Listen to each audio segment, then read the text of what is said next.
The Wrong Ring Society welcomes you all and thanks you for being with us today.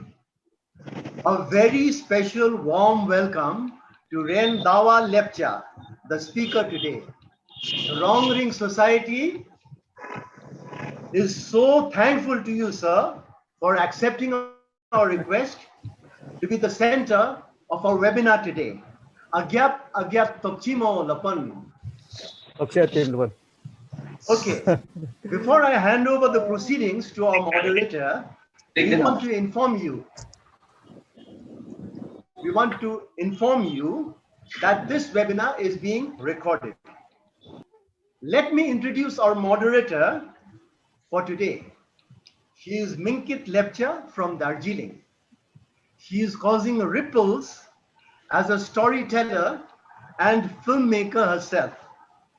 The film she directed, Voices of Tista, has won the Young Green Filmmaker Award. So, she is the best person to tell you about Ryen Dawa and to take over today's program. Over to you, Renu Minkit Lepcha. Amrimo, everyone, and thank you, Ren Simic, for giving such a wonderful introduction of Ryen Dawa and myself. So it gives me a great pleasure to really introduce Ryen Dawa Lepcha, because he's a pioneer in understanding and translating ethnographic study of the mountains and Lepcha community through camera for some time. And I, being one of his I have been really inspired by his work. And his work has been of immense contribution because it has formed a beautiful bridge between the elders' fast disappearing traditional way of life and young generation who aspires to document their community and their elders. And he began this work way before even we were looking at filmmaking as a career. So Ryen Dawa Lepcha as an artist has received accolades for his ethnographic work, and his work has resonated worldwide. Although he has worked on many videos and documentaries, but his ethnographic work, especially called Ritual Journey, was highly appreciated by the judges at a festival in London. And it also was awarded the commendation certificate by the judges itself.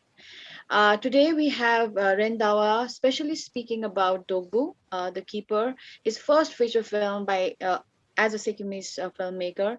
Not only has this film earned rave reviews from the movie lovers across the country, but he actually was nominated for a Golden Fox Award in the Best Director category for his film in the film.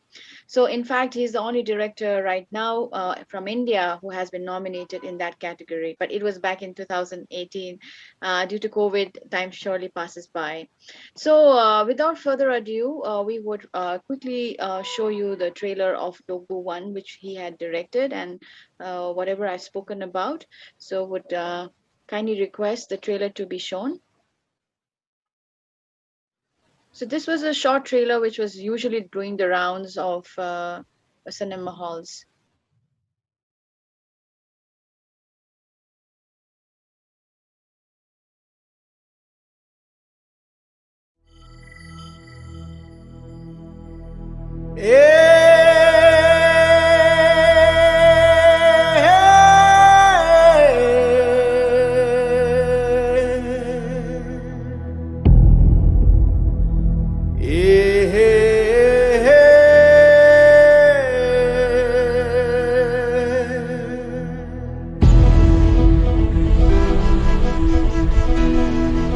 Is this nightmare or what? Let me wake up, let me wake up, let me wake up.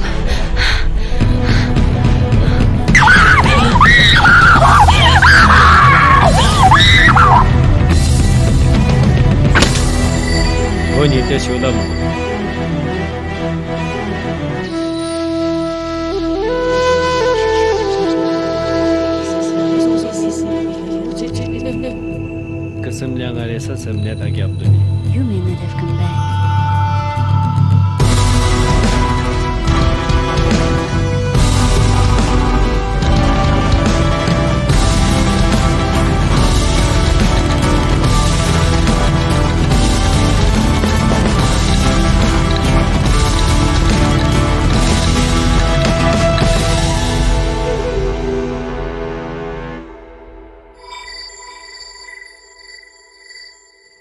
Thank you so much for just freshening our mind with this particular trailer. And begin before we kind of begin this conversation with Ryen Dawa, we would like to request our audience and our participants to see him through the lens of an artist as a filmmaker.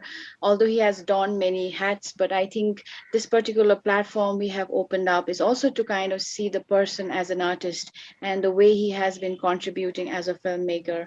And this kind of conversation today we will have mostly on the Dhokbu and Dhokbu II, but also the kind of challenges that a filmmaker goes through, especially making an independent film, and what's the struggle behind the filmmaker, with the filmmaker and the film. While the film does the talking, most of the time we often miss out the engagements and the conversations that we have as a filmmaker and as a person. So I will be taking all of you through the film, through the pictures. It's basically the shooting pictures as well as the videos while they were filming, and ignite the conversation and see this more of like an engagement where we are understanding filmmaking, not just as a filmmaker but from a film which comes from the heart and from the place. So we will be sharing few pictures and I will begin my conversation, and later on we will be entertaining with the question and answer round. I would request all the audience, whoever wants to ask questions, kindly keep the questions with the regarding the film and Dhokbu. So we will be showing you pictures of basically the films that he had done before as an ethnographer, and he has been working with in Sikkim, not just working with I think it was Tibetology, Institute of Tibetology, but he also has been getting accolades. So if you could just share the pictures and talk about this particular film.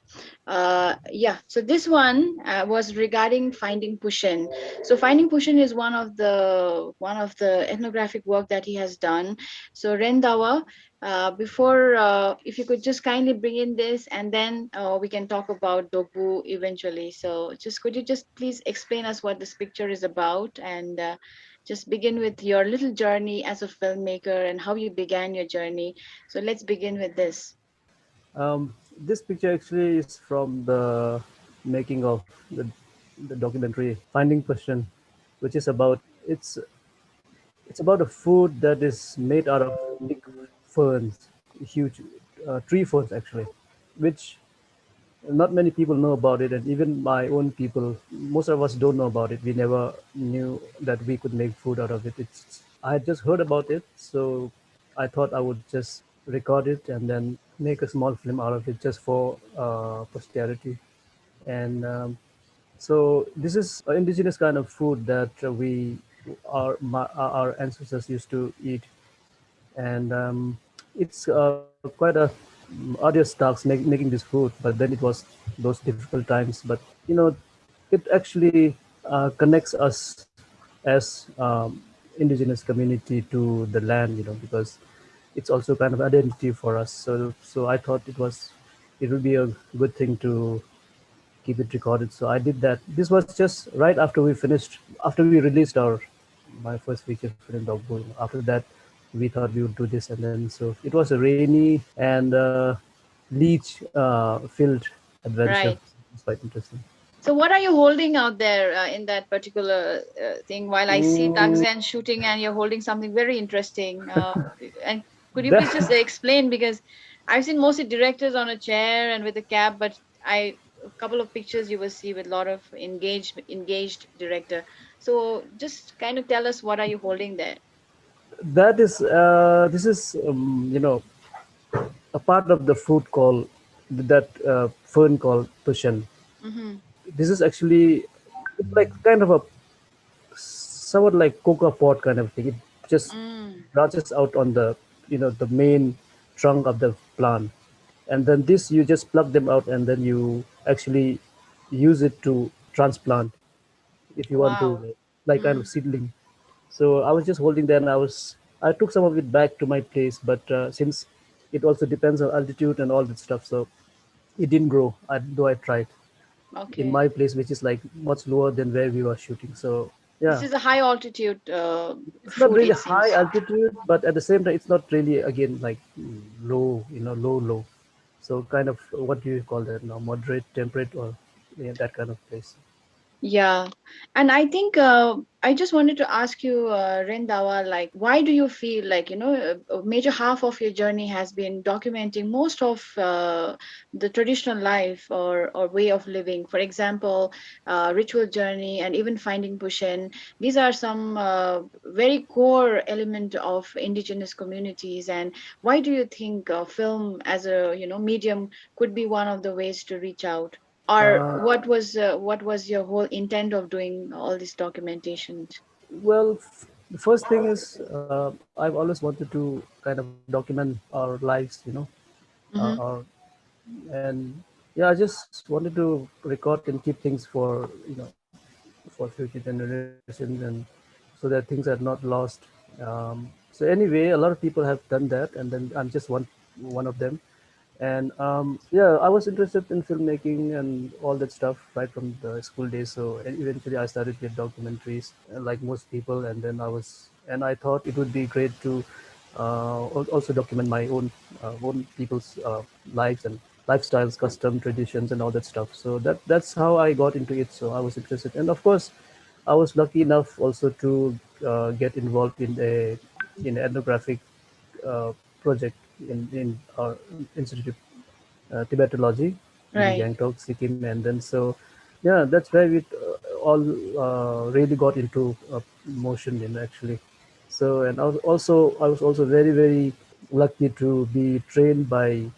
Actually, I didn't know I was getting trained, but I just went along, and then uh, I'm sure many would know him. Like he's one of those pioneers and legends of ethnographic filmmaking, Professor Asan Biliksi. So Oh, I owe a lot to him in that sense. So here I'm just mentioning it because he trained me very subtly how to you know do these things. So, actually, I like the fact that you said, like, I was not even realizing that I was getting trained, because I think that's such a beautiful process of learning, mhm. like on the go, especially in the field, whatever, everything is a learning opportunity for us. And especially for young filmmakers or young researchers, I think this process of learning is very interesting, or rather would say was very natural. But I think you have really, really created a lot of impact for many youngsters. Having said that, and that includes me too. What kind of, like, I really felt drawn by the fact, the intent behind the content. Let me put it that way, because I think in this new age media, especially after COVID, we have a lot of people making content, very interesting content, but it's always the intent that kind of makes a difference. So as a filmmaker, what role do you play in the society? How do you see you playing a role in the society? Well, when you become a filmmaker, when you are a filmmaker, you bring visual things to people. I mean, story wise, and for me, I take it as a big responsibility how I show things, what I show, and how much I can enrich people's life. So in that sense, it's a important role that you have in a society as a filmmaker, I think, and uh, the more responsibly you do your work, your job, you make your films. I think that is a healthy contribution, and also you help in preserving. So with your film, I mean, for example, if I do when I'm doing this ethnographic films, I'm like preserving some part of our people's custom and like that. Yeah, I think that's how I take it. And I think, like, how did this transition from a ethnographic filmmaker to the feature length filmmaker, how did this transition happen for you? Or what could be the reason? I Or think yeah. I think most or almost everybody, any filmmaker would, documentary filmmaker or otherwise, would want to make a feature film. I think that it's there in everybody's mind. All the I'm sure most of the documentary people are writing some kind of a script and preparing themselves for one of those days when you're going to shoot your blockbuster or whatever. So that's how it is. So in my case, yeah, I've been doing this documentary for quite some time, mostly ethnographic stuff.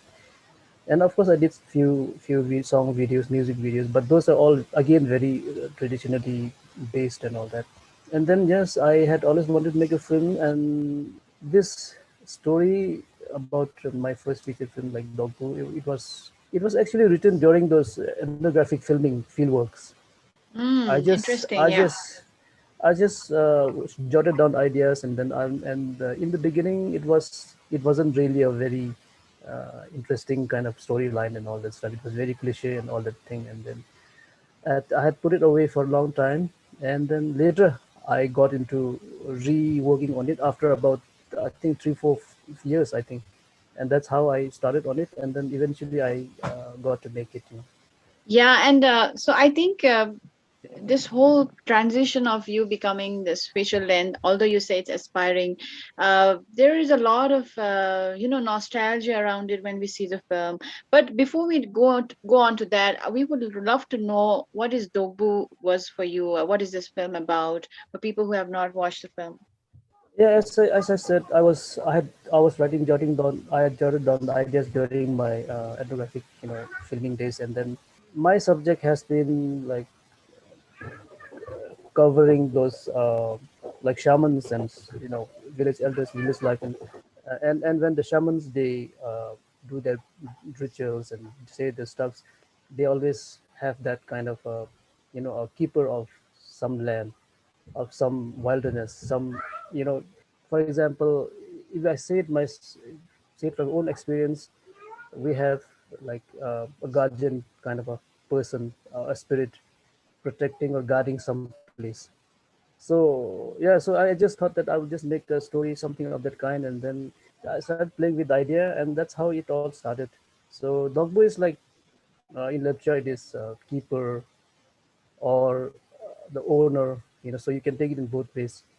And Mm. so yeah, and in that sense, story wise, that's how it is. But at the same time, it's also like you know those days I was also involved in so many other things, and so like also it's Dogbo, you are the keeper, the caretaker of this land. So you know what I mean. I was involved in Yeah, some I think it's activism and all that stuff. beautiful. Yeah. And I think you seem to have done a wonderful work with the fact that because I can see in the cars when they are traveling from Darjeeling to Sikkim, or in somewhere in the remote villages, there are cars with Dobgu written on the front side. So I just think of That's you whenever I see that. So I think you have reached the masses as you had intended to.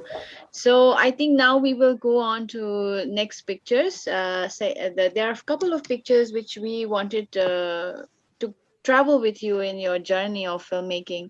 And as we are traveling, we just want you to explain what you were doing, because this film, with what I know, is like based totally purely out of local resources where local people were involved. So how did you go about, producing this, and how did you start managing this? I think this each and every picture speaks volumes of what you are doing. So if you could just explain us and just tell us, take us through your shooting days. this picture is actually a shoot of the scene where we have the character. I mean, those who have seen the movie. Mm-hmm. Um, the character Tina and Dogbu they part, and Mm-hmm. after that Dogbu disappears behind a fog of some mist, whatever. Mm-hmm. So this was where we were doing that. We needed, it's like actually it was kind of an afterthought when were editing. I thought, okay, our ending is the parting and the ending is like a little something's not working kind of thing, and then just like that the idea occurred on to me, and then I thought, okay, I'll make him disappear behind a mist or a cloud or something like that. But to do that, we didn't have those machines to produce smoke and all that stuff. So we went to a place. This is right up in Gangtok, Ah. and Oh, it's in Gantok. yeah, this is. But we had to go to a place where it would look like. So, anyways, that's how you make a film. So this is where we are making creating that smoke. So we are like Mm. those tricks in the hand, like we are making fire. So that's I think that's Ongel. It was a cold day, and Dogbo had a tough time with all I'm all sure. smoke. Yeah. So we created that smoke, and then of course we had to take quite a lot of shots to get it right and all that stuff. And he had to stand in the smoke for Ah, 3 hours. oh my God. But then Mhm. in the film, you just see just one shot kind of a thing. Anyway, so he had a tough time doing that. So did he make use of the fire? Did you guys have some nice roasted chicken after that? We went to another spot. We did that actually. So we did Ah, have the shot we had. Okay, it's in the. I think it's first time in Sikkim we used this underwater shots, yep. and we were doing that. So where the dog would, goes down in the waterfall, down the waterfall into the pool. There's this those shots. Actually, we did those shots on the same day. It was a cold, misty, foggy kind of day, and then um, whoever was doing the diving had a tough time. Really, Mm. So we had a whole lot of chicken being roasted on the side, and of course we had some beers. And there we were taking the shots, and the poor really like every shot he goes in the water, we had to be ready with the towel, and we couldn't do too many takes because it was really cold. So Oh. anyway, we got it done. So eventually the shots were like okay. So yeah, and then we ended up with the chicken and the Yeah, that's beers. like a signature ending. Yeah, but Yeah. it's really, yeah, I mean the kind of I think there are some visuals which we'll be showing in further. The second one that we have, I think I also see Kiki here. I mean, the protagonist beside Dhokbu, Tina. I think she's also there. Welcome to her. So there's another picture also where we have them like Dhokbu is getting. I don't know. Something is happening there. So could you just explain, Anam Dawa? All the makeups that we had in the movie was like on the spot, and it's all like live. We just pick up the soil and then rub them on. We didn't have any artificial things, so it was like all Mm. from the on the spot. So both the protagonists they had to go through all this. No special stuffs for them. So like we would just grab the mud and then rub them onto them, Yeah. and they were all okay with everything. And I'm so glad that we had a team that we didn't demand too much. We just had to get a job done. So that's what we did. So every time we had to take a shot. This is what Lakpa had to go through. The mud was the answer. Yeah, yeah. Actually, this kind of brings me to this whole even idea of But when we it talk about films, no, we always have this whole idea of getting resources from outside and getting gadgets from outside. And I think this is one of the very rare films where every part of the local resources were used, not just from the artist or even the infrastructure, but also like even a makeup. So I think this is a very good example of how we can even use local resources and really start respecting local resources for the kind of success it can get. So coming to the next picture, we have I mean although we had invited the actor also, but unfortunately he couldn't come for this. But this is a very interesting picture, and I just wanted to ask Anandawa what he was doing and what is it that's hanging next to it, because there's some really rare berries that I saw. So if you could just explain. I can see like bow and arrow, something happening. So yeah. this is of course, as an indigenous tribal boy, I used to do all these things when I was like in my school, and whenever I was chutti from the school, I would be like doing these things, trapping the birds. I was really bad to them. But it's quite a simple, but it's kind of tricky kind of a thing, and then you have to know how to like. So I was just kind of teaching Lappa Dhokbu to like how to do it. So I would make the set up the trap, and then he could just go about it, and then Mm-hmm. so it's quite a interesting thing. And the berries that you see hanging, they are called in Japan it is called Tunghril pot, and in Nepal I think it is Bakimlo. Okay. Yeah. And any reason, any something it This is a lure for the bird. So you that's see, just yeah. you see the sticks. Yep. That's like, I mean, we have terms for them. They are called Kyogvin, Senghi, Sumsert, Sengham, then the Thampot, and then the bunch of thing that berries over there. It's to lure the birds. So when they Oh. come, they sit on the stick that is on the above, and then they just when they sit, they knock it down, and there's the snare, Hmm. and they get tied up in the legs, and then poor things they get they get hung out there, and Ah, that's so interesting. I didn't know it was a trap, actually. yeah, it is a trap. So I was Yeah. so just incorporating all these things in the film, just to make it more as should I say aesthetic, or I don't know how to put it, but yeah, to make it more earthy, you can say so, and Yeah. add some. And I really like how your old like childhood things that you were used to think it was a prank came as a rescue for your one of the shots in the film. I mean, we don't really take our childhood memories into consideration. It's such an integral part of us, right? Yeah, yeah. Actually, it is not just pranks and all. It is a kind of a survival thing. Yep, that's true. So I would say unabashedly that's how our ancestors, got their food. So so there are Yeah, so many and types. yeah, and I like the way you said names to it. That there's a name for each trap that you talked about, each Yeah, point in the yeah, yeah, trap, right? yeah, yeah. Yeah, so and that's where I feel sometimes, although we are kind of getting into this whole film and we have the shots and all, sometimes these small things can mean so much to us as urban indigenous people. So this is something which probably I'll take it further later in the session. But coming back to the another picture, like you talked about, I think most of the shots are full of water and rain, and you can see there is one where Dhokbu and you're briefing something, and then they're right in the middle of the rain. Yeah, just do explain. And I'm just worried you didn't guys didn't catch cold or what during that time. We are very tough people. Yeah. No, Yeah. it wasn't like that. Hmm. This is actually a sunny day. Actually, Oh, it wasn't raining, but we had the rain machines, okay. and we and the rain machines are all rubber pipes. We Yeah. collected from people's home, and then we took it along, and then we created licenses like that, and it was quite a good effect actually. Yeah, so I was just explaining to him, this is a scene where he leaves character, Tina, inside a small cave, and then he goes on to fight with the big monster.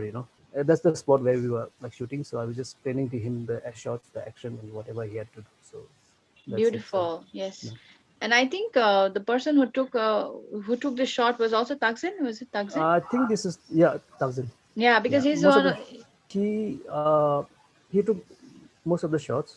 Mhm. Poor fellow, see, he never got himself in front of the camera, so there's Yeah. so less you can see about him post production, behind the scenes. But Yeah, then he we was like, began the whole, I think, our webinar with you and him, so we do acknowledge his presence in the yeah, film.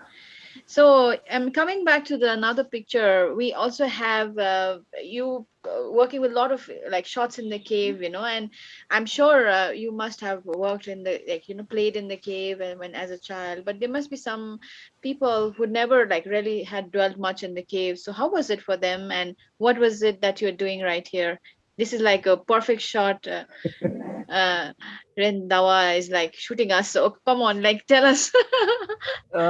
this yeah, this is where we were, yeah, doing that final action with, you can see the big monster sitting below. Oh, the back. Can you see him? Yeah.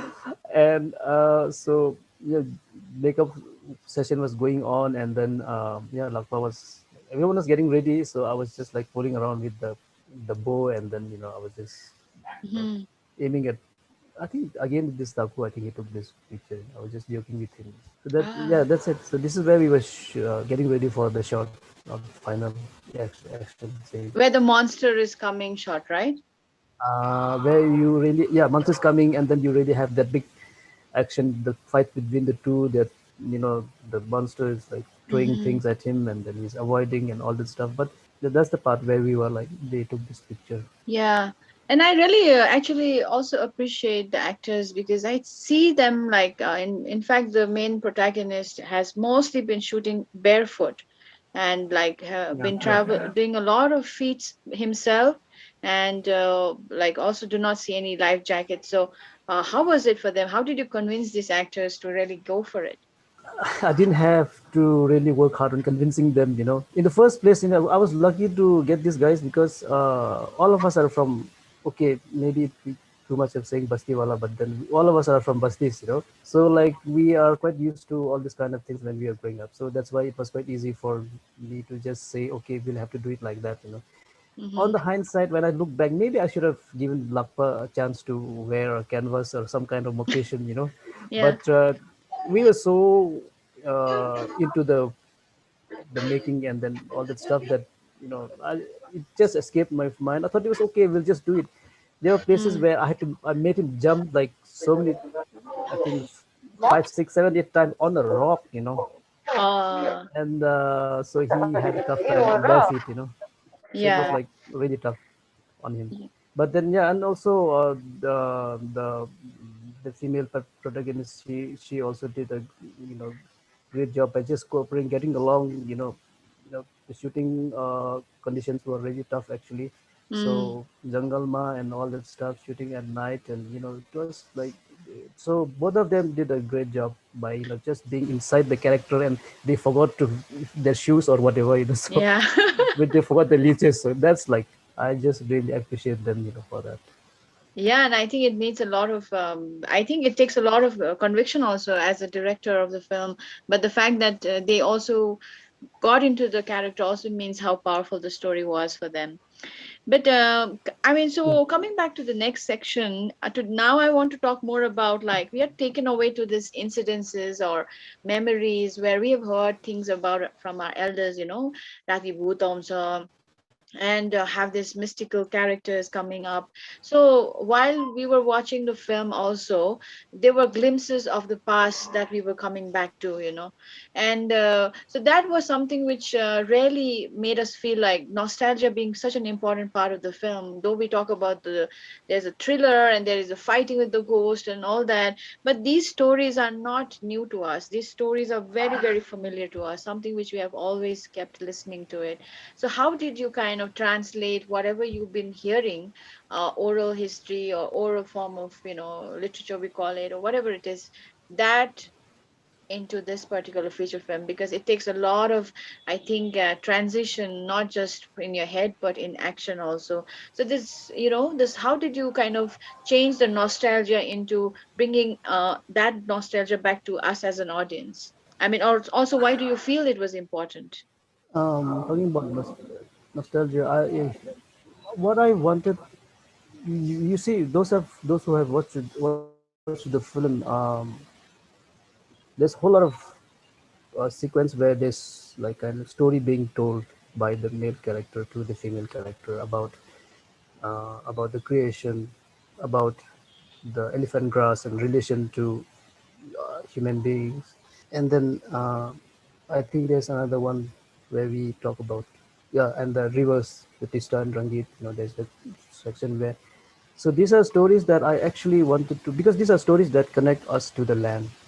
Mm, So that's why I wanted to share these kind of things with. We hardly hear stories from, I mean, older folks or grandparents and grandkids, because these days we are all like, it's like we are full of gadgets and everything, and everyone's busy in their own world, and the Baje Bojus are like left in their own world, and then the kids are also in their own world. We hardly kind of interact and then tell stories or hear stories, ask stories. So I thought, putting them in the film would, uh, whoever watches would like kind of get idea of the story. So if you and get connected, if you feel like, and then if you really want to know more about it, you can always kind of take the step and then go ahead with more researches. so there are some pictures that we will be showing of Dhokbu 1, and eventually I'll be talking about Dhokbu 2 also. But in the meanwhile, I think it was very interesting to hear him say that how he made makeup from everything that was there on the mud, and like and creating a character out of it, because it was not just the monster, but the sound and everything became such an integral part of it. And we had cinematographer like Takzen who just used a normal camera just to shoot these films and the natural light. So they were not big lights that was coming. And another one was also we had Ongel on the sound front who kind of really created that scenario to bring about that atmosphere of the nostalgia. So I think that's something to really think about how we can use local resources and really push it harder to kind of reach at that level where he actually got nominated for a Fox Award. So I think these are some examples. And while we wait, probably we can go for the next picture too. Coming back to the question about nostalgia, and then we will be showing you the pictures after that. But yes, please complete what you were saying, Anna. Yes, I don't know So how. you were talking about elders and how elders and like the youngsters are though with gadgets and we don't have this kind of so this nostalgia. Why was it important for you to kind of say it to us, why, or to the audience, and what kind of challenges you actually went through to actually create that nostalgia? Because it's easy to say, but it's actually difficult. So while you were talking on the phone, I actually told them about how sound and even cinematographer was an important integral part of creating that nostalgia. So if you could add more to it. Creating, I mean, you mean all the whatever available resources that we had to create this nostalgia. That's what you mean. Yeah, that's one. And also, why do you think that we should actually create this nostalgia? Because that's integral part of Dhokbu, like whatever that we, small snippets in the film also talks about it. So that why do we need to stick to nostalgia? Do you think nostalgia is important? Do you think that we need to kind of, it becomes important for us as the young generation who's carrying forward the nostalgia? Do you think it's even important?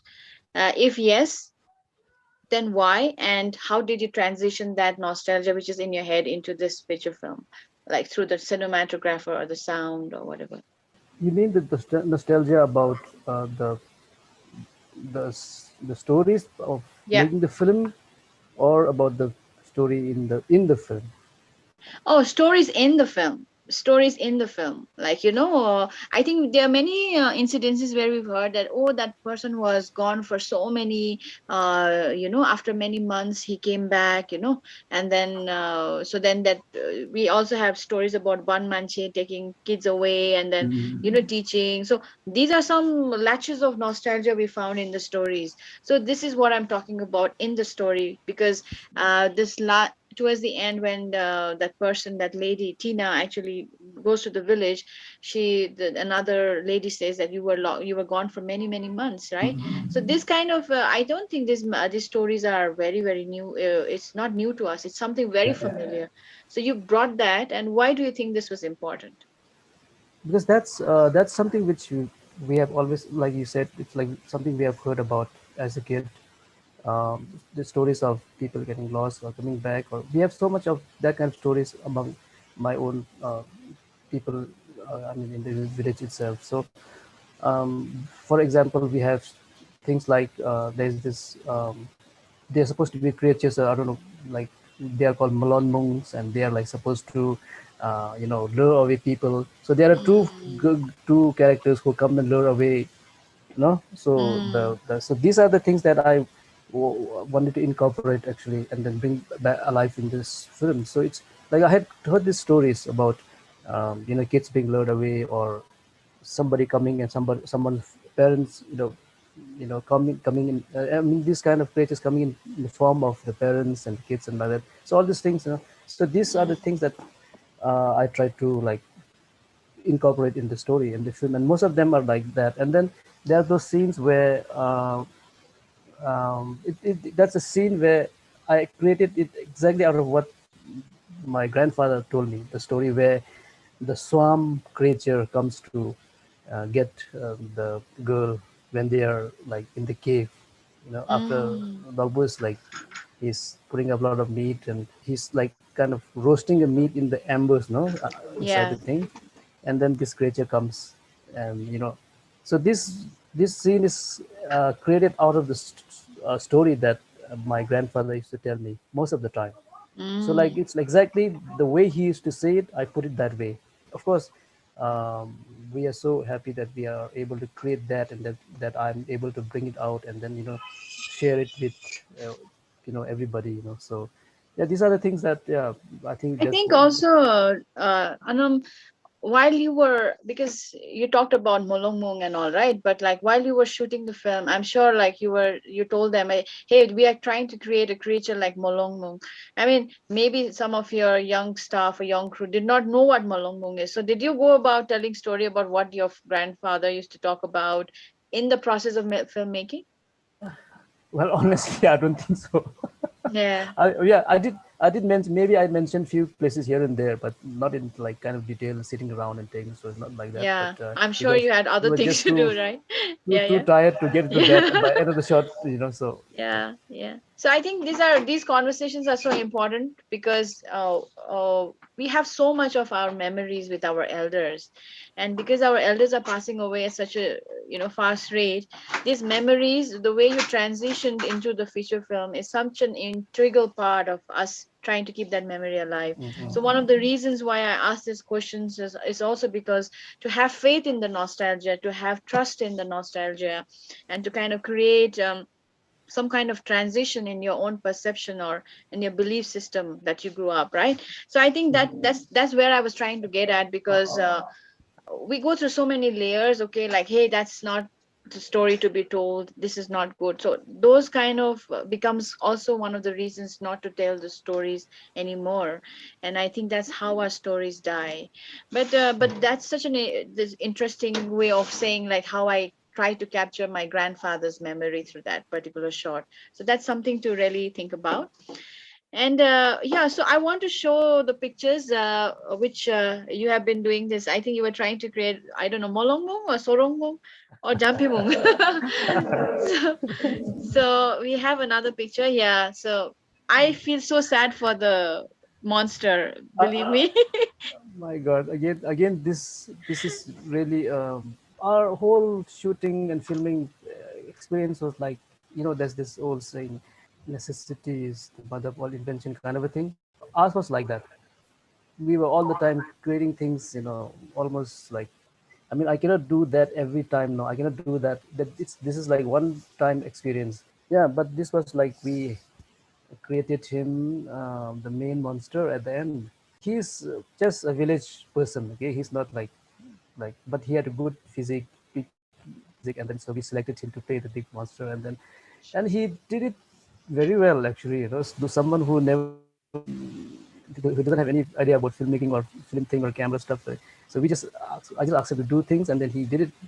So this is where we were. So we created him his makeup with charcoal, fevicol, sand. I don't know what not we were mixing up. Oh, charcoal and fevicol and all. Yeah, and maybe uh, some fabric color. I think yeah. So that's what we were doing. So anyway, I was just giving a final small touch only, but it was done by other guys, who are like did a good job of doing it. So each shot, it was like after each shot, we had to really give him again a whole kind of makeup because it's like a rainy shot. So we have all the rain, the water dropping on him, and then it would just wash off. So like after each shot, we had to like make him go through all that again. So, but then he was like he went through it very bravely, and he brought out the monster in the film. So that was really great of him. yeah, so that's nice. It's just really really heroic of the monster also. Yeah. Yeah, so now another one is such a, I don't know, this is a very very scary shot, so I really wanted to be shown. And you guys are literally in the middle of the waterfall and there's somebody with a pipe. So could you just explain this, uh, explain this This is the diverse shots? Yeah. waterfall. The for water no the pipe guy is Ongel, our music director. Yeah. Yeah, So it's please like specify, because it's so interesting we how music director, cinemat, we everybody was were doing everything. no yeah that's what those we were like doing everything at all the time, like trying to get things done. We didn't have any particular set of teams, so to say. So this is where we are doing the shots where Dhokbu was supposed to like roll down with the monster, and then he goes rolling down the waterfall and into the pool. So this was actually this wasn't really a very big waterfall, but just a thing. So I made him.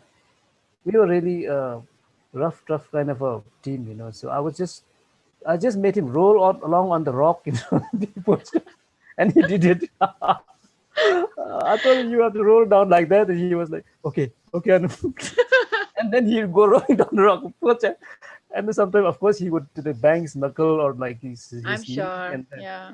but then like such a sport, you know, all this my Yeah, yeah. I see you he with a was golden boot, and I don't know if the actor yeah. is there with. He's like doing it barefoot.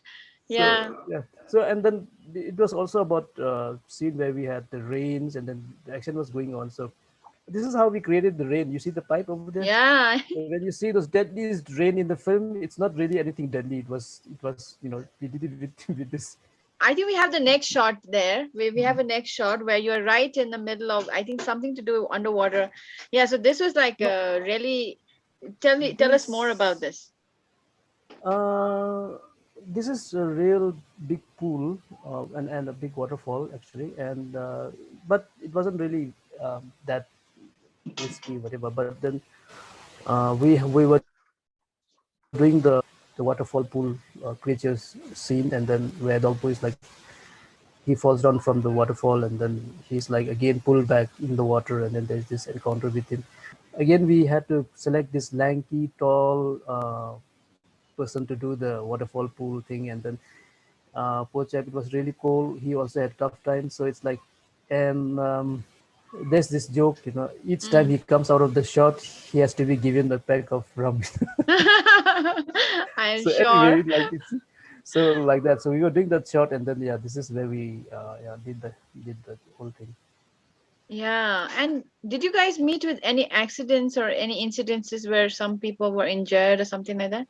Luckily, no, Or you, luckily. I hope you did not face any, because it's like these are some really scary shots. And like also the fact that since you guys are from that place, and you guys were from that particular Mm-hmm. mountains, you knew your mountains very well. Yeah. Because if, for example, somebody from outside, we would definitely need a life jacket just to kind of make sure that Mm-hmm. we are like not safe, but Mm-hmm. you know which are the crevices, and where are you going to fall, and where are you going to land. And so it's such an interesting way of looking at even the shots. So we have So another shot where we have the director moving around with a bag of, I don't know, jola. So if you could just tell us what, because that's such a busy director I've never seen. So such could you just explain what were you doing there? now this is interesting because the previous shot, like we were supposed to do that scene, that shot, those shots in this place. Right. So there's this big hollow in the huge, you know, waterway. There's this huge rock, and there's this hollow. That scene in this hollow, fill it up with water, and then do that thing. And so we had to like kind of give it artificial support. Below you can see that those cement wall. That's, by the way, that's Lakwa, Dogbo Oh, himself making the pool. And then where we had where is he? the guy with the white striped t-shirt in Yeah. Happen. Oh, so he's the hero. Yeah, so he was doing all the measurement work. So we had to Yeah. bring some cements, and this is what we are dragging along with bag of cement actually. Okay. So we are creating that pool. So, but eventually things didn't work out over here. It wasn't really looking nice when we saw the shots later on, and then I thought, no, work. So then we switched on to the other spot where we did that, the real waterfall, the big pool and all that stuff, and it was much more better actually. But I still regret that we could not do a lot of things during that shot, that shooting because so Mm. many How constraints. many days sometimes has it been that you guys were trying to experiment and it didn't work out and you guys had to change another location? Actually, that's been quite a lot, quite a lot of scenes, that actually I would say 4 to 5, no, more than 4 to 5 scenes we had to change, and we would try it out and then it doesn't work, and then we just thought, okay, nahi hoga, so we'll go and again find, like, you know, this film was just made like that, we just went randomly at it, and then we had energy and everybody was excited, and all we had in mind was we'll have to finish this film and make it great or whatever, and then the rest is chalo ho jayega. And so that's how we Mm. were working, so that's why sometimes we shot a scene and then but we saw that it wasn't really up to the mark and some really interesting, so we had to change the entire scene, entire, take the entire scene again. So this happened quite a lot. So but anyway, we somehow managed it and then we finished, and then, but yeah, looking back, I sometimes feel tired. Mhm. Some of the scenes that we really were like, we really physically we were really, and of course mentally we were like quite worked up. So Mhm. but thank God we did it. But what is that one thing which really helped you get up and say, "Hey, we have to finish it"? Because I'm sure it must have been really tiring for most of the scenes. And it's one thing is to be tired alone. Another thing is to have a team with you and seeing them tired and getting tired because of that. So I think what is that one thing that really pulled you and say, "Hey, this is something which I really want to do it." I think it is the entire team who pulled me up. They were the ones who really gave me all the strength to work further on. So like thanks to them, from the actors to the behind the scenes to everybody working around. Everybody is really working hard. So that's why I think they are the ones who gave me all that push. So Hmm. yeah. That's really interesting. Just coming back to another picture where you are actually briefing the actor and the actress in the literally inside the cave, and so how this kind of briefings used to happen, what was it like, and how used to guys go before the shoot? How you used to brief them, or was it like many days of briefing and then you would go? How would you actually start the shooting scenes usually? I must give kudos to the two actors, main characters. Like I never had any kind of long sessions with them, like telling them what to do, how to do it. It was almost always on the spot. Mm. So I would just take the shots that it wasn't like usually. I mean, when you hear about big productions, you have plans, everything is worked out in you know minute details, what you're going to shoot tomorrow, what is going to Mm. be shots, and how many shots you're going to take, and all this stuff. We didn't have anything of that. We were just very random, and then we would say, okay, we're going to take this scene tomorrow, and we were trying to. We were like really raw in that sense. We were trying to do 2-3 scenes a day, which is like that's very raw. So that's why we had to cancel many scenes that we had shot because it was like really. So yeah, so that's both of them. Uh, I would say that they really worked out very well. I would just tell them what to do on the spot. We take them to where we are going to take the shots, and then tell them, just give very minor instructions, not lengthy thing that could confuse things. So I would just tell them, okay, this is how we want to do it. Okay, let's do it. Hmm. So, and then they did it, and so yeah, both of them really worked hard actually. So So that's very. This is one last picture we have of you kind of looking down in the mountain and just with the bow and arrow. So this is just I find this a very it's very interesting this photo. We have shooting an arrow, we have shooting a camera. So coming to this particular whole idea of shooting, so where do you think, if you look back, what do you want the audience to take away from the film? So who is Dokbu for you? what do I want the audience to take away? I don't know. You don't know what's going on behind the scene, the story of this particular picture. This is very interesting actually. Why I said interesting, because this is the shot where I was demonstrating. There's this last shot where the male character Dogbu, he shoots the monster who is dragging the girl along. Mm-hmm. Right from far away from top of the rock and all that, and it's like really raining and stuff. And then we have Ongel's music, wow, bringing in things, and then we have thousands camera, like really putting things in place, and then yeah, that's what you see in the film. It's like grand, rainy and raining, and then you have this. But in reality, we shot this on the blazing hot July day. Mm-hmm. and it was like kind of a paddy field kind of place, and then we were high on a rock, and then I was demonstrating this thing, and then of course the rain effect had to be done, and then I think Ongel and few other guys were there with the pipes, the rubber pipes, and they were Yeah. like sprinkling the water and all the stuff, and because of the water and the blazing heat, my skins, they got, after a week I was taking off my skins like tarek, tarek, like the Oh my God. take off gums from the fingers, no? Then Ah. you use glue and then you take it off.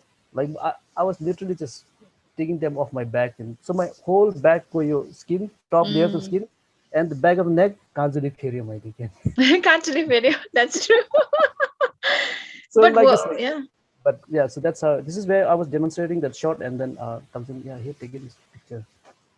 But I mean, that's what like this Dogo is a character which kind of somehow kind of protects the girl and also like the keeper of the mountains and all. So if I kind of sum up this whole Dogbu one part of this whole journey that you had, like using all the local resources, because you've used local resources, local people. I mean, just kind of just wanting to know like your definition of Dogbu. What is it that you're trying to say with this particular Dogbu? Who is Dogbu for you? Well, as I think, as I said before, Dhokbu, the word indicates in Lepcha language, a keeper, owner, a caretaker of anything. So here in this movie, it's about a Dhokbu of a wilderness area where he is being placed out there by the mother creator to look after the place. Mhm. So it's also like whatever natural treasures are there, natural whatever wealth is there, he has to protect them. He has to take care of those things. So like he's that kind of person. It also is like every one of us is a dogbo of something or some place or some, we can also take it in that sense, like you are the owner or the keeper of this land, so you have to take care of it, and so it's like all of us are dogbo, actually. Mm. So that's That's so nicely said. Thank you, Ren. And now we want to kind of get into the. Also, we know that you are working. You won some awards here. I mean, just to if you could just show the pictures. So where has this Dogbu won? What are the awards and accolades that you have received so far? With this film, I mean, considering all the hard work that you have gone through, and it was like bare minimum, budget and also manpower. So, what are the accolades that you have received for Dogu? Let's hear from you. well, when we were making the film, it was like and it was who are familiar with working in village and all that. I mean, farm hands and all that. We were almost like that kind of a team. We didn't have any grand stuff going on, so we were like, if you're familiar with the word ketala and Mm. in Basti, something like that. We would be going around with a jerkin of tea or something like that, and then some snacks in the bags, and then we'd be shooting, and we in spite of no budget, we worked it out, and everybody participated. With that is the best part of the whole thing that I appreciate. We were really working in that way, to the extent that there was this incident. We were supposed to have lunch, and then everybody's expecting something. Everybody's expecting something very, and I think it was naughtiness on part of the guy who brought the lunch also. Like he was Chiring Tenduk. He is Uh, one of the main worker behind the scene person, and also he is the person who played the Swam character actually. oh, So so and yeah, and then everybody's expecting something special, and then he takes out all the plates, and like that was actually when we were shooting the last final action scene with the thing, and then he comes up with shurpi and all that achar, and shurpi ka achar, and all that stuff. He starts like, and then he might take out some tea momos or momos or something, like some kind of snack that you really usually expect. yeah. And then he comes on distributing birthday biscuits. With the chirpi. Yeah, so it was like anyway, and it was so that was how we were doing the things, and then yeah, that's how we worked, and we had a tough time, but at the same time we had a fun time doing the movie. We didn't have Yeah. a lot of facilities in terms of care. And now I would like to say that, many people thought that we had huge budget or somebody funded us. Nothing like that. We got Mm-hmm. some contributions from people. We had contributed ourselves, and then all of us contributed by not getting paid anything. Mm. uh, all the stars and the supporting stars and everybody, and behind the scenes. And later on, we just tried to make up. But so yeah, that's how we worked. And then we didn't even have a proper cinema camera. So Mm. this is the most surprising thing. We shot the entire movie in Canon 50 Mark III camera. And Mm-hmm. we have the senior filmmaker, Mr. Ugen Chappell. He's not convinced that we did that with that camera. He said, "You tell me what camera did you use?" So we didn't. Takzin did a great job with Yep. that thing, and we just had two lens, I think, Mm. a wide and a normal 50 thing kind of. So that's how we did it, and no light. We never use any artificial light in this movie. Like fire. We had fire, so that's it. So that's how we did it. We didn't have much. So hopefully, in the second movie, we'll be able to do something more, I guess. Yeah. Yeah, so I would love to know. I think if Dhokbu also won you in Calcutta Film Festival, Yeah, right? If I talking if about yeah, awards in the sense, after all the work that we went through, the kind of work that we went through with the budget that we had and everything, and we were quite surprised after we came out with the movie. Some few people were quite skeptic. They were doubtful how it's going to come out, and we were taking ages to get it edited and all that. But I was not compromising. I was like, I wanted to really work it on, and because of that, we reshot some scenes again, like I said. mm, So all this, after all that hard work, and then you release the movie, and then we were supposed to release the movie. So I think sometime in 31st of March, I think, of 2017. yep, Yeah. They gave the Vajra Hall, the cinema hall people gave us that, and then we had the premiere, and then they wanted us to put the film next day because yep. they saw the crowd. And actually, the cinema had a long dry run for almost 2-3 months. Mm-hmm. We were quite pleasantly surprised to know that also. And then there was this huge crowd, and for the first time, it was really almost. I mean, a 70 release. Usually, local movies they don't do that. We really work hard on that also. How we did Mm. it only in like Hamila Yatsa kind of a thing. No? Oh, So we really nearly went down to Mumbai to do all that digitization and whatnot, which is not really necessary for us, isn't it? But we uh, nearly wasted some money down there. But anyway, thankfully, there's this person called Rakesh in Siliguri who helped us out in that sense. I'm mentioning him because if it hadn't been him, we could have wasted a lot of money, or things might not have worked out as it worked out. mm, And so, yeah, it worked out, and the movie worked unexpectedly very well. It ran for 3 weeks in the cinema. And local movies, usually it doesn't happen like that. And then, of course, went on to get some few prizes here and there, and that was really yeah. great. So this What are is those like, prizes? uh, one is, of course, this Calcutta Gulf Film Festival, International Gulf Film Festival, Yep. where we got nomination for Northeast yeah, some. the best direction and then best film. Yeah. We got, so we won the best film over there. And then in Northeast Prague Cinema Award, we got again the same nomination. Then we got the best, yeah, best actor we got for Lakba, and then best yeah, best film. Cinematographer, I think. Cinematographers was it was a different wheel. It wasn't Eh, there, okay. but Mm-hmm. unfortunately, it wasn't, that category wasn't there, Titigala.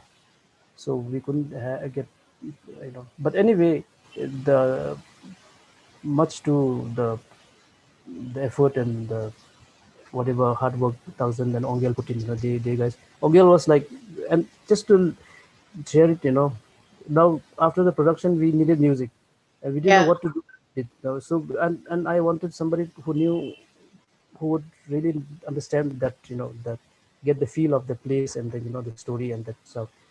And I was looking around, and then like, Uncle, you try. He wasn't sure. I said, you try, try. Let's sit together. And so we sat down and we worked on the pieces.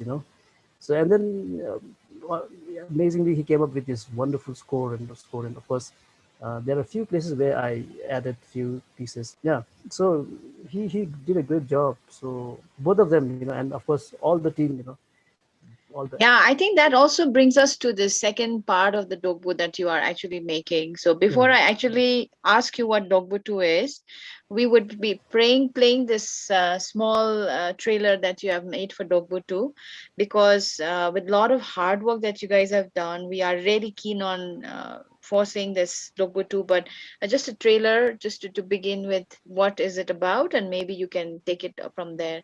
So just let's have a trailer on Dhokbu 2.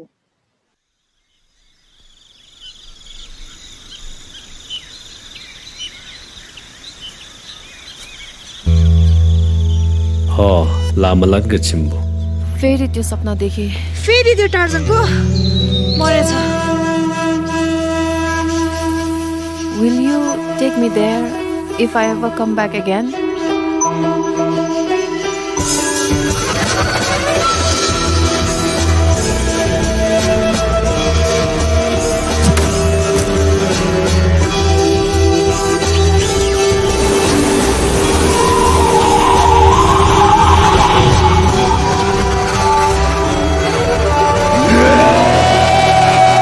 I'm seriously thinking about finding this paradise. अरे थे फोका कताब وبين ستحالة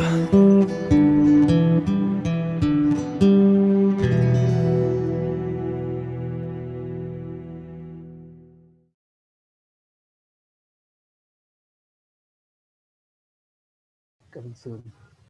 Yes, Yeah, it's coming for sure. So tell us a bit about this Dhokbu 2, because we are really excited to know more about it, and what's it been like for you, because I know half of the shooting has already been done. So just to tell us a bit about it.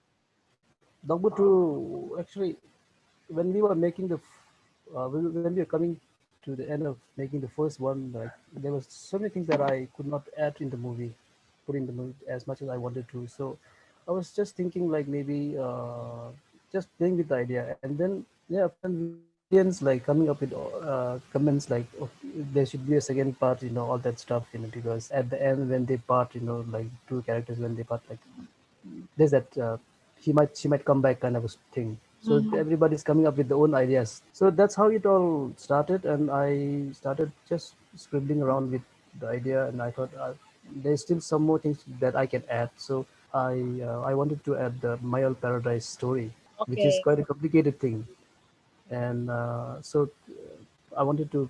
This is a paradise that's hidden somewhere inside the ranges of Kanchenjunga, so they have to reach there. So creating that scene is quite a big thing, and an expensive thing which we could not do before. So I Mhm. thought we will wait first and take it up next time. So that's the reason, the quest for Mayal, that the reason. Yeah, I mean the name. yeah. The quest for So Mayal also kind of brings into the whole idea of like some of the shots that's there. We just want to quickly share it because I know we are mm, passing beyond an hour. So if you could just quickly go through the video that you all have been because we took some footages, collected it. We wanted to share and quickly just run us through this Dogwood to the shots that we have. So this will be basically a few of the shots that is with or from Dogwood 2. So just play it around so that we can just. this is actually from the Dogu one where we're doing. Oh, this is the same one which we Yeah, had in same the way. thing, right? No, Yeah. yeah, So the that's next one also. probably, yeah. Yeah, I think this is very interesting. Where yeah, let's see it first. Oh my god, this is my dad making the pools for the.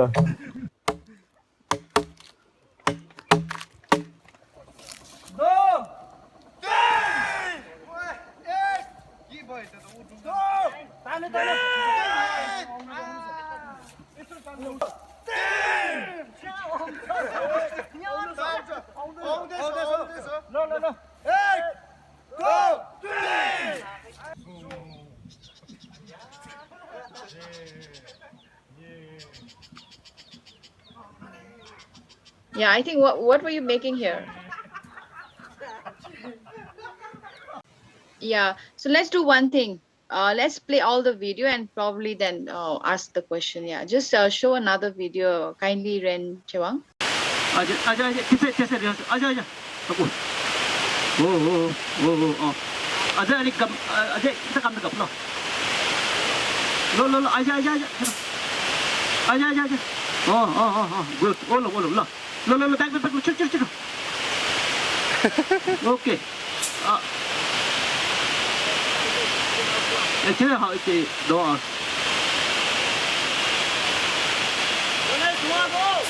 Yeah, I think it's fine. I think these are the videos that we have. So these are from Dhokbu II. So could you just explain what were you doing this all this just briefly? This of course, I think one of the first action scenes in the film that occurs. So we were just like getting it done, and then yeah. So there's many of them, but then this is one of them, and then of course this time we managed to get a smoke machine, but but but it was really hard timing. I mean, everybody knows that when you're making hits, so and it wasn't that sufficient enough. So we had to create smoke by making fire again. So anyway, we went back to the old technique. Yeah. I think now I just wanted to really also kind of inform everybody like this Dhokbu II is what's the status with the film right now? What's the shot? What is the main Uh, okay, where so has it reached? since you have brought it up, you might say that we are crazy, but then most probably we might reshoot everything. Uh, the thing is this: we had done quite a lot of the film, and then the COVID happened, and then our shooting just halted, and then we couldn't do anything about it.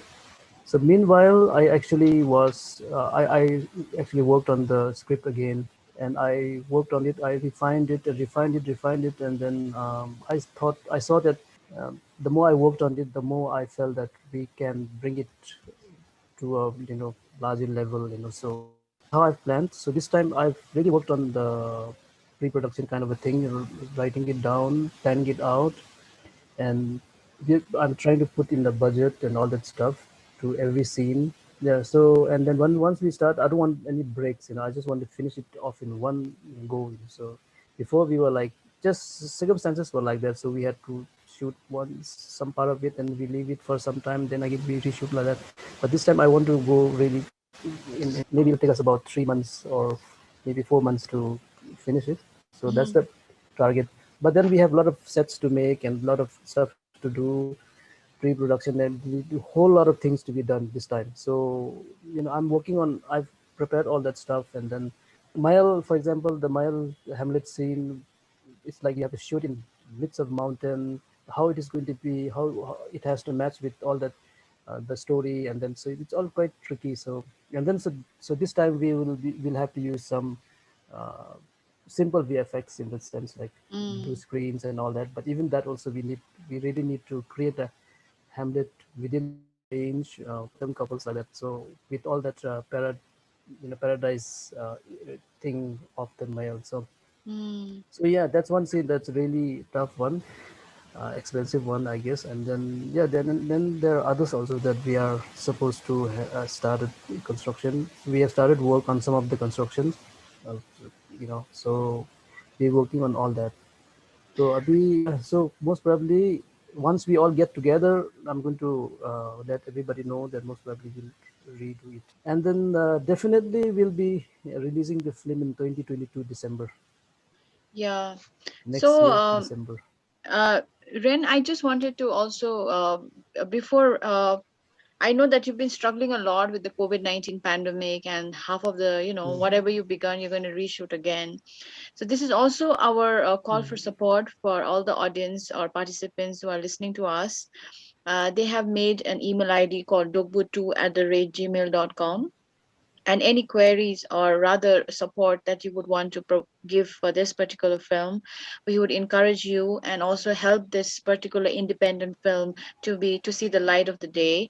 And so kindly flash this email ID, and we will also be if there are any questions that you have, you can directly mail them or also mail it to Rongreng Society.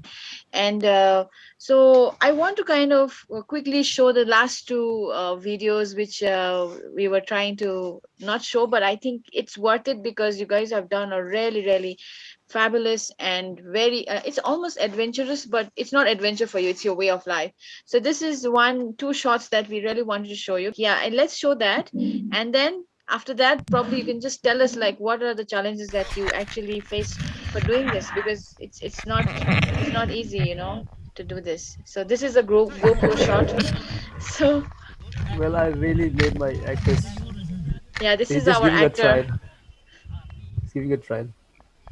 Yeah, this Actors is should go a for this challenge, no? That they have this challenge thing, no? TV thing. this is a narrow, really narrow, this passage piece.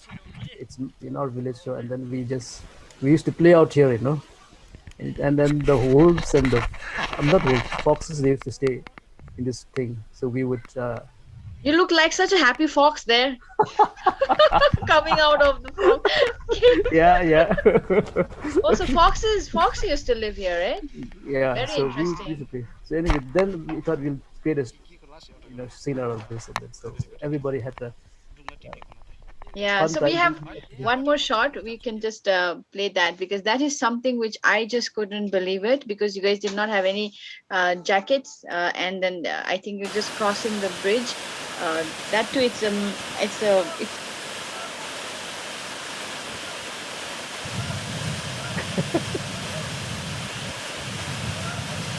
hats off to the actor and even our female counterparts there. Yeah, everybody was like. Yeah, So that's yeah. So one these two one these of the two scenes. scenes, yeah. Yeah, these are the scenes that thought. Yeah, some of these are not some of these. I think most of them are all of them are going to be short, to the dismay of all the artists and everybody, because yeah, to make it, I think we can make it much better. I think. Yeah, and I think it's since you've already gone through the background, which is like Dhokbu I, and you've gone through all the hard work and everything that Mm-hmm. needed to be done.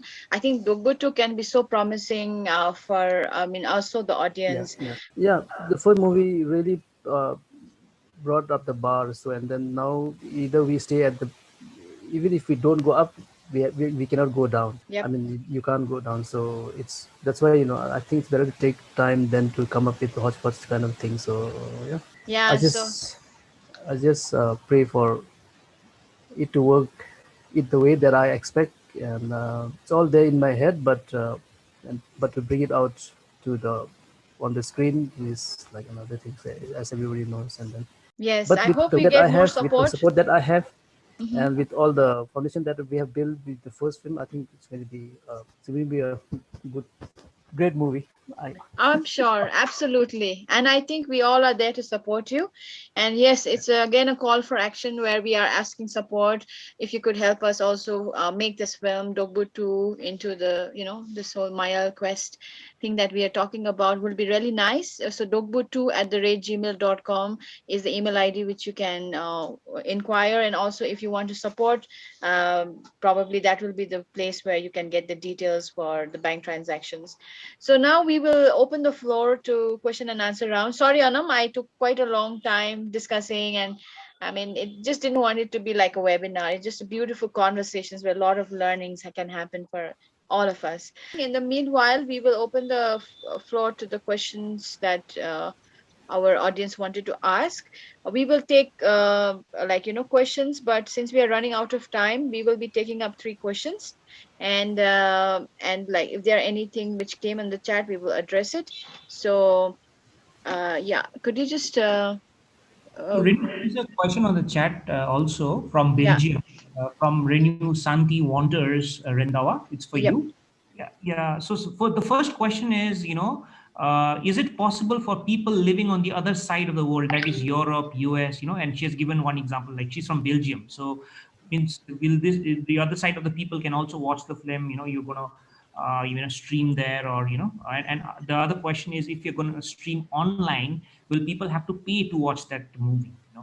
Okay, in the first place, the film is still not out. So, but then, yes, it is possible for her. I mean, anyone to watch it on. Yes, we will do all that necessary to get it streamed online or whatever. And of course, we would love to do that. Of course, we would like to have people watching it and from all over the world, And then about the second thing about paying and all that, we it depends. Let's see, when once we are done with the production and then post production and then we release the movie, we'll just decide how it's going to be like done. So thank you Renu, for the question, but yeah, we have one more question from Renu Nandini Bhattacharya. Yes, Ren, actually, I'm sorry I couldn't join and I missed the first part of the conversation. But I find it very, very fascinating, and you and your team must be congratulated. I'm a Bengali, so I'm thank you, learning ma'am. Lepcha, but I don't think that I can follow an entire film in Lepcha language. So I hope you will add the subtitle in the Yes, yes. film when it will be released. Yes, yes, ma'am. Sure, ma'am. Even in the first film, we have subtitles, ma'am. Okay. If you can watch the first movie, Dhokbu one, it's on YouTube. You can just get them.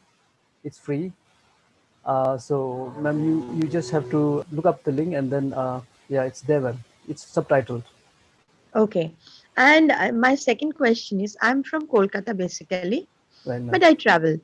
So, Right. do you think that the first question, of course, addressed the Right. international audience, but I Right. am thinking about the national audience as well as the international audience. Right, ma'am. Have you contacted anyone in Kolkata or in Delhi Right. to screen the film? Ma'am, you mean the first film or the second one that we This, are talking? I mean, both. Both, ma'am. No, we had a screening in Kolkata, the first movie that was organized by, I guess, the same good people who are doing this right now. And of course, Red Cynic and all. And of course, we have Jeffrey and all our friends who did that, and the Ripandi. Yeah, that was the only time that it was screened, ma'am. And then and in other parts, we haven't done that. No, So, but screened means not screened, but commercially it is shown in the cinema hall, which is not possible no, right now, but it will be done in course of time. well, if that can happen, ma'am, that's great for us, for any filmmaker, for him or her to be have her film screen on the big screen is like it's So a what dream I come will true. do, Yes, ma'am. I don't know. I can give you my mail ID. Right, ma'am. So if you contact me, Mhm. then I can try the That would be great, film ma'am. to be shown in London. Okay, ma'am. That is like that's another great dream come true, ma'am. So if that can happen, I'll be very happy, ma'am. Yes, actually, because I know so many people in Yes, ma'am. this, cultural field and bureaucracy. So Yes, ma'am. it is what, and I'm sure it will happen. Thank you so much, ma'am, for bringing that up, and I'm so encouraged by that, and I'll work really hard in the Yes. next film also. So thank you Yes. so much, ma'am. Thank you so much, and thank you, Gideon. I think Kiki is here. Would be really nice to. Actually, she's the protagonist of the film, and really happy to see her come on this particular webinar. I didn't know. I didn't know she had registered.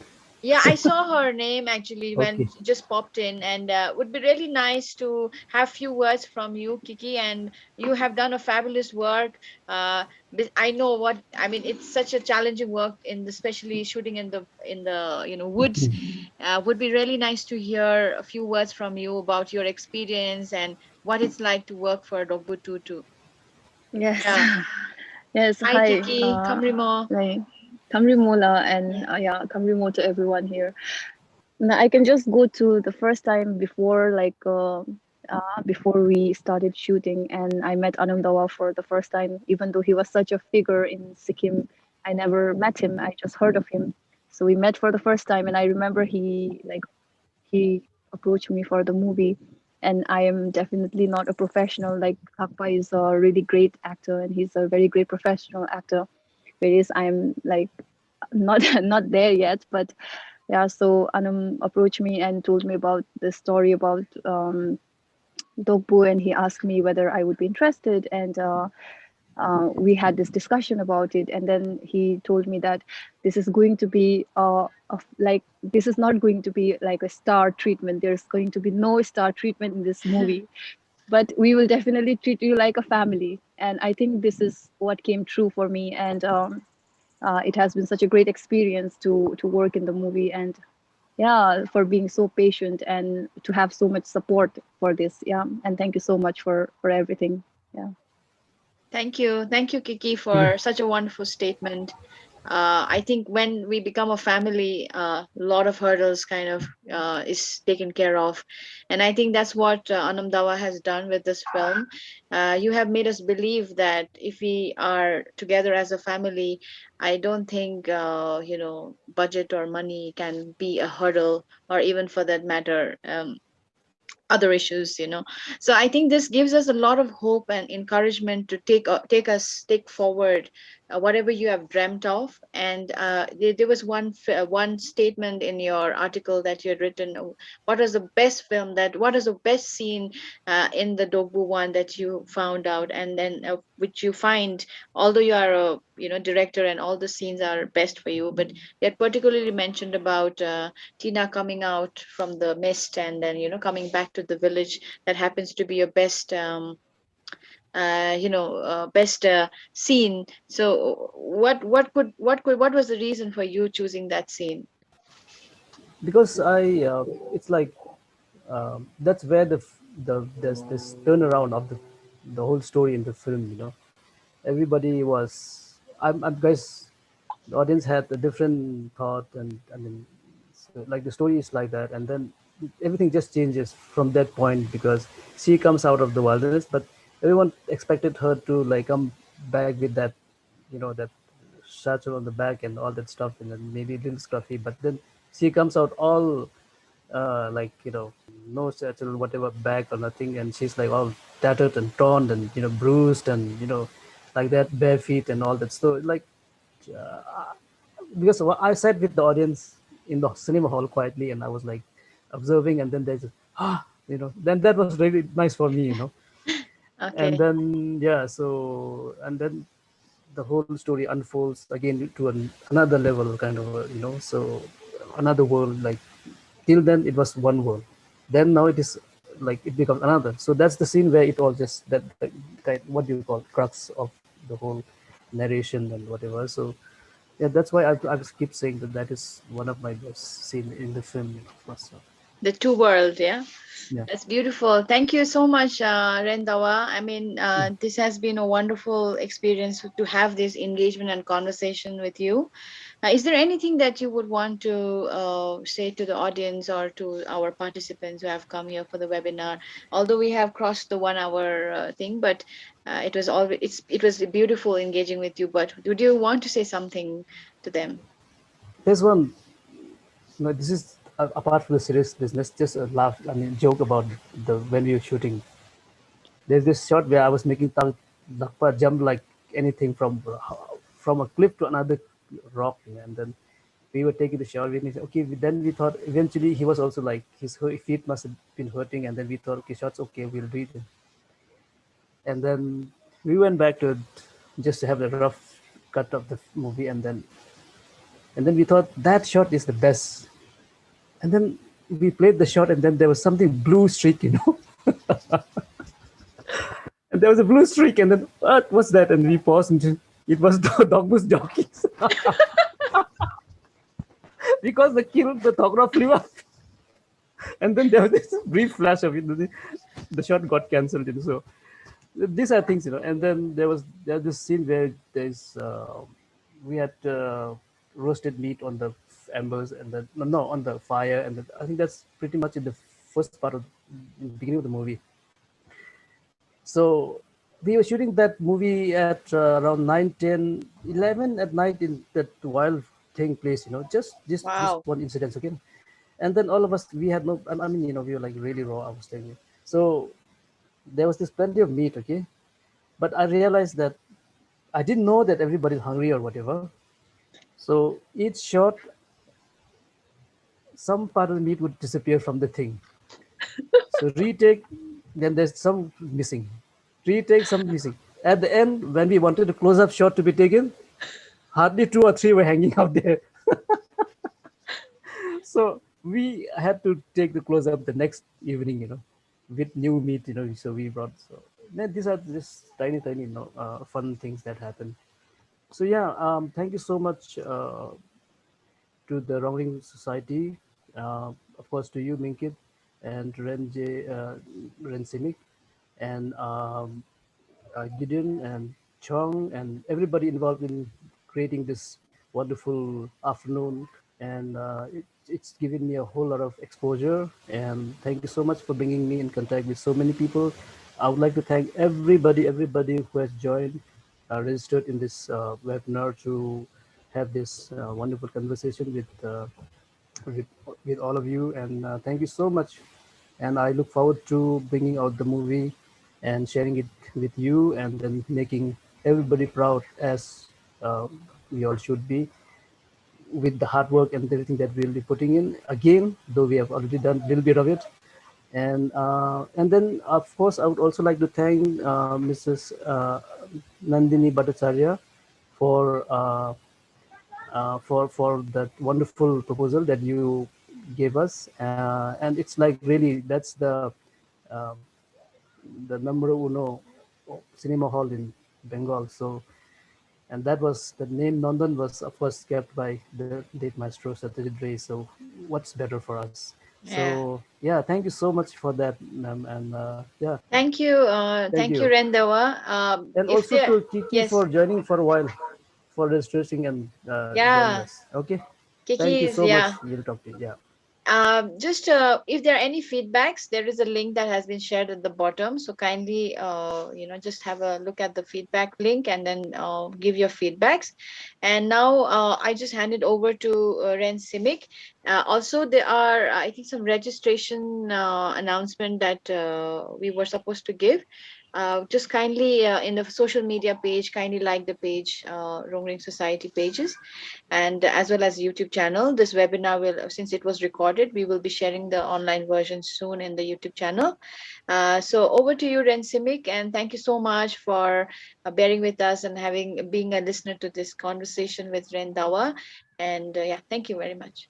Tukchimo. A very great thank you to Ryen Dawa. You were brilliant. You were brilliant. And what goes behind the scenes, it was so interesting, so interesting. And I was just thinking the amount of talent and hard work that is required to bring up a beautiful picture on the screen. I mean, that was a big revelation for us. So and such a lot of talent and creativity and sort of being so much conscious of all the details, Rendawa, that was too much for us. So only a talented director can come up with a beautiful movie like Dhokbu, and that was very good. So, and also we were very impressed by your sense of humor. That was great. That was great. I think this sense of humor keeps your team pepped up during the difficulties that you undergo while doing the filming. So that was great, a great revelation, Rendawa, and we are looking forward to Dhokbu, and Wrongling Society will do its best to forward and to have Dhokbu seen by as many people as possible. So on behalf of Wrongling Society, Rendawa, please accept our thanks, and again, Agyap Tokchimo Lopon. And now let us go on to another thing. We, that is the Wrongling Society, we are very much dependent upon our language classes. So here is, let's have on the scene something about the language courses which we do, and also you will be getting some information about registration to this language courses.